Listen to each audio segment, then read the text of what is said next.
Kak Anies jadi presiden, begitu pejabatnya jadi tersangka, kalau KPK mungkin dia agak independen ya, tapi sebenarnya bisa di-push. Apa yang harus dilakukan dengan kasus Firly dan Wamenkumham ini? Kalau terpilih menjadi anggota komisi KPK, komisioner KPK, maka sebelum dilantik menjadi presiden, saya akan minta menandatangani surat pengunduran diri bila melanggar etika yang ditetapkan oleh KPK. Kenapa? Melanggar kode etik, bukan hanya melanggar hukum. Melanggar hukum itu soal legal. Kalau melanggar kode etik itu lebih tinggi daripada legal. Ini soal patut dan tidak patut.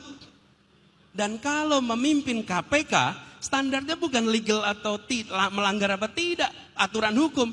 Standarnya adalah Anda menjunjung tinggi etika atau tidak. Karena ini adalah kepatutan. Nah, saya pernah menjadi ketua komite etik, Kak. Dan ini menjaga apa? Menjaga kepatutan sebagai KPK, komisioner KPK. Jadi saya akan minta tanda tangan itu. Jika melanggar pada kode etik, maka mengundurkan diri.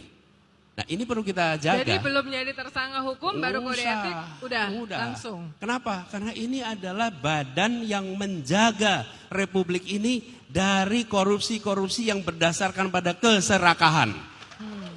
Korupsi itu 3, Kak. Ada orang korup karena kebutuhan, ada korup karena keserakahan, ada korup karena sistem yang menjebak. Nah, yang ditanganin KPK adalah mayoritas yang karena keserakahan. Angkanya gede-gede tuh. Jadi saya melihat itu. Terus yang kedua, hukuman memiskinkan, perampasan aset harus segera ditetapkan. Ini RUU perampasan aset harus iya dong. akan di... Apa sih yang paling ditakuti sama koruptor itu? Miskin.